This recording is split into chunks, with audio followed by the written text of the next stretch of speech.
한계 상황이라고 하는 말이 있습니다.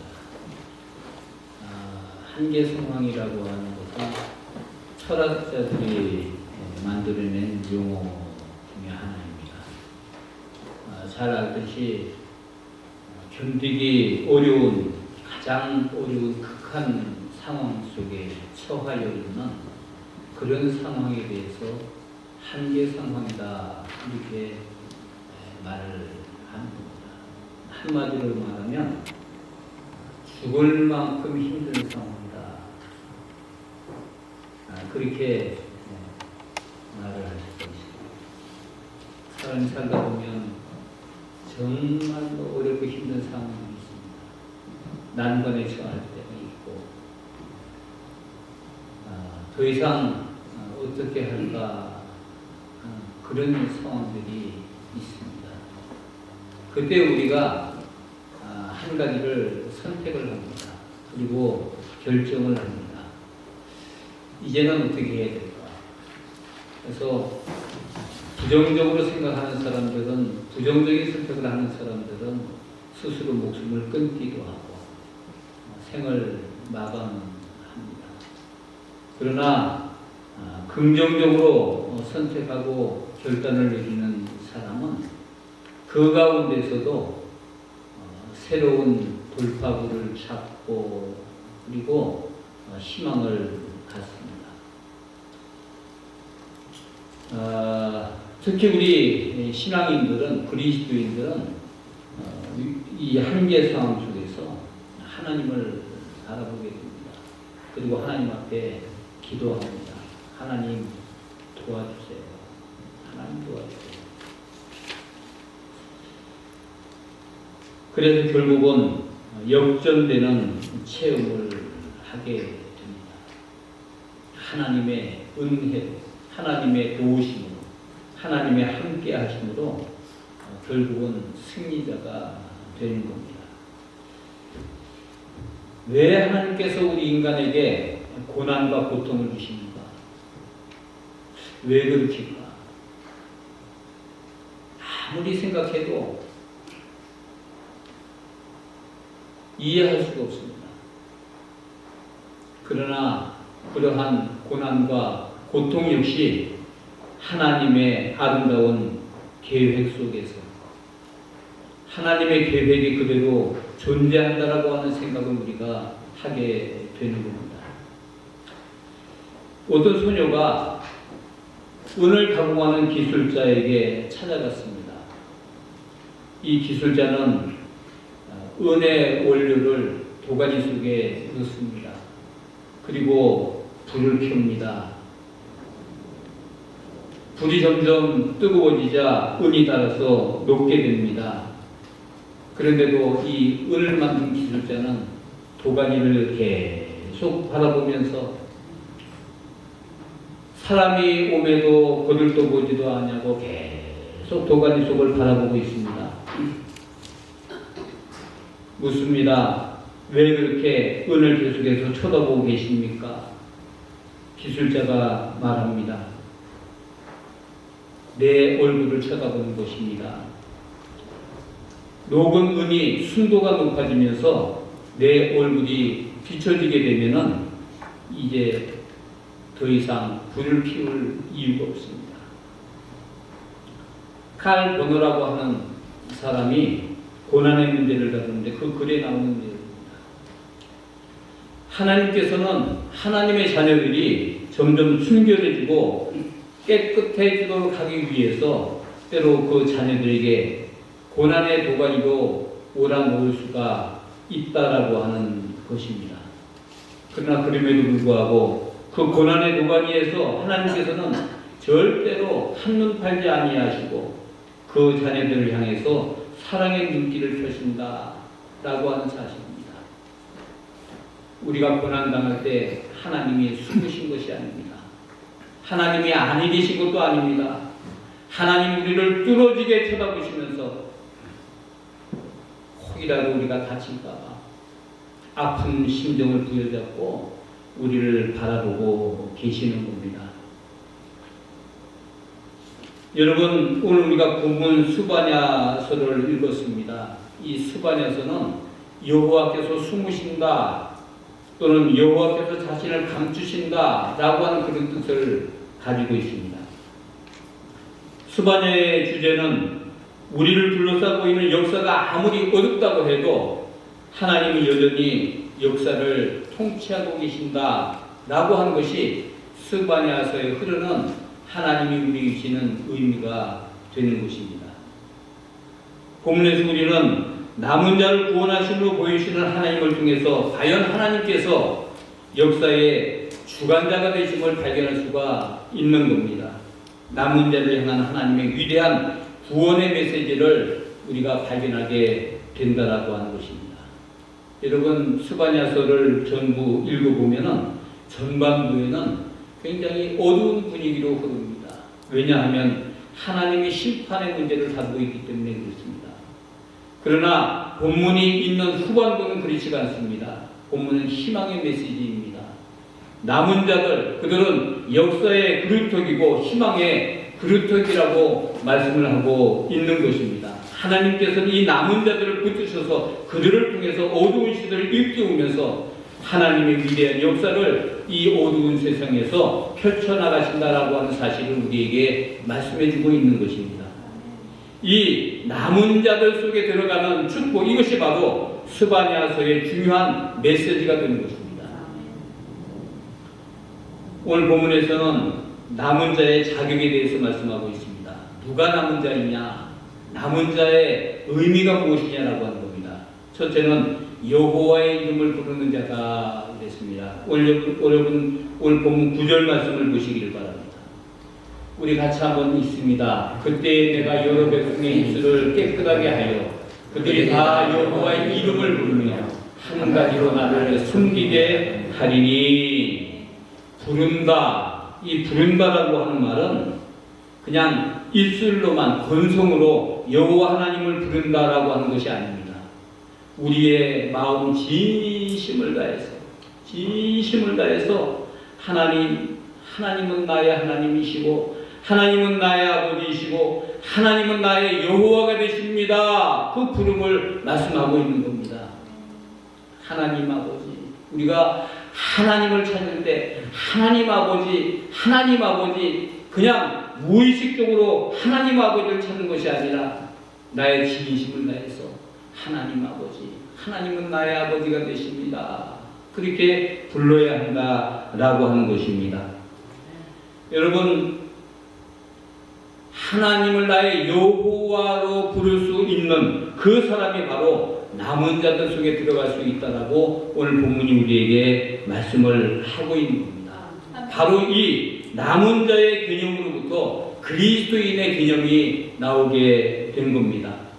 여러분, 누가마서 10장 13절 말씀 우리가 잘 아는 말씀입니다. 누구든지 주의 이름을 부르는 자는 구원을 얻으리니 주의 이름을 부르는 자는 구원을 얻으리니. 무슨 말입니까? 주의 이름을 부르는 자가 구원을 받게 된다라고 하는 말씀을 하고 있는 겁니다. 주의 이름을 부르는 자, 그 사람이 바로 그리스도인이라고 말씀을 하고 있는 겁니다. 본문에서는 주의 이름을 부르는 자가 바로 남은 자라고 말씀하고 있습니다. 세상이 아무리 어두워도 악이 관영해도 하나님 없이 살아가는 사람들이 많다 할지라도 하나님을 경외하고 하나님을 섬기고 하나님께 붙들림을 받아 살아가는 사람, 하나님 앞에 쓰임받아 살아가는 사람을 말씀하고 있는 겁니다. 여러분, 이 세상에는 하나님 없이 살아가는 사람들이 너무나 많이 있습니다. 하나님을 모르는 사람들이 너무나 많이 있습니다. 심지어는 하나님을 대적합니다. 주님을 배척합니다. 그러면서도 나는 잘 살고 있다, 그렇게 말합니다. 거짓입니다. 이런 사람들은 입술로만 주님을 시인하지 않습니다. 형식적으로, 전통적으로, 습관적으로 적당히 주님의 이름을 부르는 사람이 아닙니다. 여러분, 그리스도인이라고 하는 것은 십자가의 복음을 깨닫는 사람을 말씀하고 있습니다. 주님이 내 죄의 문제를 해결해 주시기 위해서 이 세상에 오셨고 나를 위해서 죽으셨고 주님을 믿는 모든 자들에게는 새 생명을 주시는 분이라고 하는 사실을 믿는 사람이 바로 그리스도인임을 믿으시기를 바랍니다. 이 믿음과 확신 속에서 주님을 나의 주라 고백하는 자, 그들이 구원에 동참할 수 있다라고 하는 말씀을 하고 있는 겁니다. 여러분에게 묻습니다. 여러분들은 예수 그리스도를 나의 구주로 영접하고 있으신지요? 그래서 구원을 받았습니까? 예수 그리스도가 나의 주인이심을 믿고 고백하고 살아가십니까? 하나님을 경외하고 섬기고 하나님께 붙들림을 받아 살아가고 있는지요? 하나님께 쓰임받아 살아가고 있는지요? 주님 안에서 깨끗함을 얻고 진심으로 예수 그리스도는 나의 구주입니다, 예수 그리스도의 이름을 부르고 살아가고 있느냐 하는 말입니다. 예수 그리스도의 이름을 부르는 자가 남은 자의 자격이 있다고 오늘 본문이 우리에게 말씀하고 있습니다. 두 번째는 오늘 본문 11절 말씀입니다. 같이 있습니다. 그날에 네가 내게 범죄한 모든 행위로 말미암아 수치를 당하지 아니할 것은 그때 내가 네 가운데서 교만하여 자랑하는 자들을 제거하여 네가 나의 성전에서 다시는 교만하지 않게 할 것임이니라. 아멘. 여러분, 다시는 교만하지 않게 할 것입니다. 다시는 교만하게 하지 않을 것입니다. 여러분, 절대로 이 남은 자 속에 들어갈 수 없는 사람이 누구인지 아십니까? 오늘 본문이 말하는 교만한 자입니다. 교만한 자는 절대로 그리스도인이 될 수가 없는 겁니다. 교만한 자는 삶의 중심이 하나님이 아니고 자기 자신이기 때문에 그렇습니다. 교만한 자는 자기 자신에게 끝까지 신뢰를 두고 있기 때문에 예수를 믿을 수가 없습니다. 예수 없이도 나 혼자 잘 산다고 합니다. 여러분, 오늘 본문 12절 말씀을 보시기 바랍니다. 같이 있습니다. 내가 권고하고 가난한 백성을 내 가운데 남겨두리니 그들이 여호와의 이름을 의탁하여 보호를 받을지라. 내가 권고하고 가난한 백성을, 권고하고 가난하다, 권고하고 가난하다, 이 말은 온유와 겸손을 말씀하고 있는 겁니다. 온유하고 겸손한 백성을 너희 중에 남겨두리니, 남은 자 중에 들어갈 수 있는 자격은 온유하고 겸손한 자라고 말씀하고 있는 겁니다. 교만의 반대가 온유와 겸손이기 때문에 그렇습니다. 곧 그리스도인 남은 자가 되기 위해서는 온유하고 겸손한 자가 되어야 된다고 우리에게 말씀하고 있습니다. 여러분, 왜 하필이면 온유와 겸손을 말씀했을까요? 이 온유와 겸손이라고 하는 것은 예수님의 성품이기 때문에 그렇습니다. 예수님의 성품 가운데 가장 대표적인 것이 온유와 겸손입니다. 여러분, 예수님을 영접하면 거듭납니다. 거듭난 자에게는 그리스도의 마음이 숨겨집니다. 그 마음이 바로 온유와 겸손의 마음이다, 이렇게 말씀하고 있는 겁니다. 자신의 교만을 회개하고 십자가에서 나의 죄를 담당하신 그리스도 예수를 구세주와 주님으로 모신 자들, 바로 그 사람들이 그리스도인이다, 이렇게 말씀하고 있는 겁니다. 여러분들은 어떤 사람들입니까? 온유하고 겸손한 자, 예수 그리스도의 마음을 감직한 인생이 될 수 있기를 주님의 이름으로 축원합니다. 그래서 온전한 그리스도인으로 살아갈 수 있기를 주님의 이름으로 축원합니다. 그래야 남은 자가 될 수가 있습니다. 그래야 그리스도인으로 살아갈 수가 있는 겁니다. 세 번째는 본문 13절 말씀입니다. 함께 있습니다. 이스라엘에 남은 자는 악을 행하지 아니하며 거짓을 말하지 아니하며 입에 거짓된 혀가 없으며 먹고 누울지라도 그들을 두렵게 할 자가 없느니라. 거룩함을 추구하는 자, 이 사람이 남은 자에 들어갈 수가 있다라고 말씀하고 있는 겁니다. 거룩함을 추구하는 사람, 이 사람을 통해서 하나님은 기뻐하십니다. 왜 그렇습니까? 하나님이 곧 거룩이시기 때문에 그렇습니다.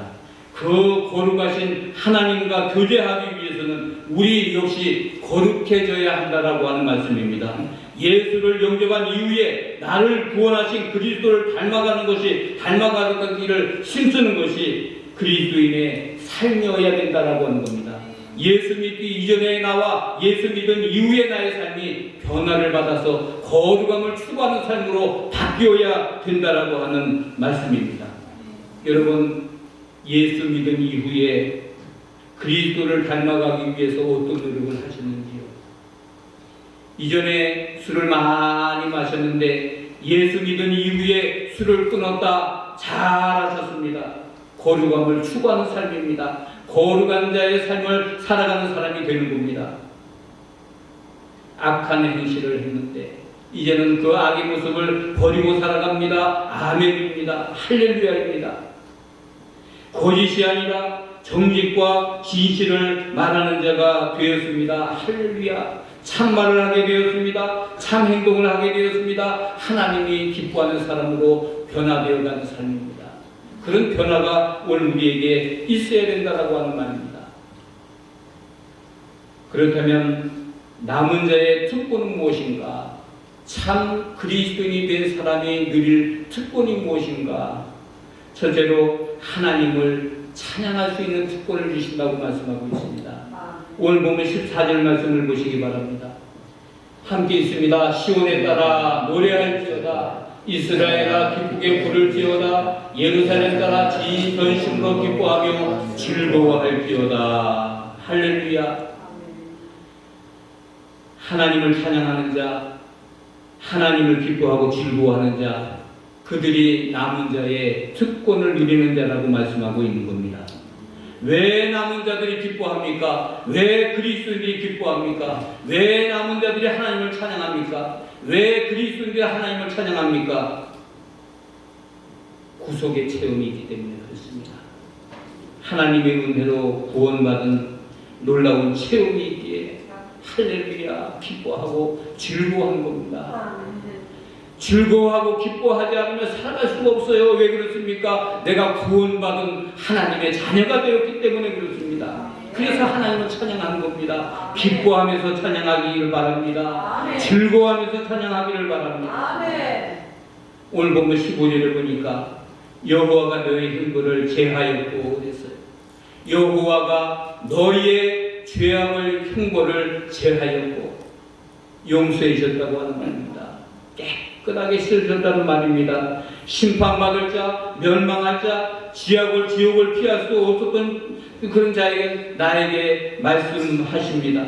내가 진실로 너희에게 이르니 내 말을 듣고 또 나를 보내신 이를 믿는 자는 영생을 얻고 심판에 이르지 아니하리라. 그러므로 이제 그리스도 예수 안에 있는 자에게는 결코 정죄함이 없나니 예수를 믿은 이후에 속죄함을 받았습니다. 할렐루야. 하나님 아버지 감사합니다. 나를 죄악과 멸망 속에서 구원하신 하나님을 찬양하시기를 바랍니다. 나를 조건 없이 용서해 주시고 하나님의 자녀로 삼아주시고 나와 함께 하시고 나를 사랑하시는 주님을 찬양하시기를 바랍니다. 주님 영광 받아 주시옵소서. 찬양은 그리스도인의 특권입니다. 남은 자의 특권입니다. 아무나 찬양할 수 있는 것이 아닙니다. 찬양하는 것은 하나님의 은혜입니다. 놀라운 축복입니다. 그러므로 힘껏 찬양하시기를 바랍니다. 할렐루야 부르면서 하나님을 찬양하시기를 바랍니다. 특권이기 때문에 그렇습니다. 하나님이 이 특권을 우리에게 주셨습니다. 구원 받았기에 부를 수 있는 찬양을 우리가 왜 마다하겠습니까? 하나님을 찬양하는 오늘 저와 여러분 될 수 있기를 주님의 이름으로 축원합니다. 두 번째는 하나님의 놀라운 격려를 받는다 그랬습니다. 오늘 보면 16절 말씀입니다. 같이 한번 있습니다. 그날에 사람이 예루살렘에 이르기를 두려워하지 마라. 내 손을 늘어뜨리지 말라. 내 손을 늘어뜨리지 말라. 무슨 말입니까? 기죽지 말라는 말입니다. 기죽지 말아라 하는 격려의 말씀이 됩니다. 하나님은 우리가 기죽을까봐 기죽지 말아야 된다, 기죽지 말아야 된다, 기죽을 이유가 없다, 격려하는 말씀입니다. 이렇게 하나님께서는 남은 자들에게 끊임없이 격려를 해주십니다. 여러분, 그 당시에 이스라엘의 역사는 어두움 속에 있었습니다. 부패해져 있었습니다. 나라가 망할 수 있는 징조가 도처에서 일어나고 있었습니다. 그들은 모든 면에서 위축되어 있었습니다.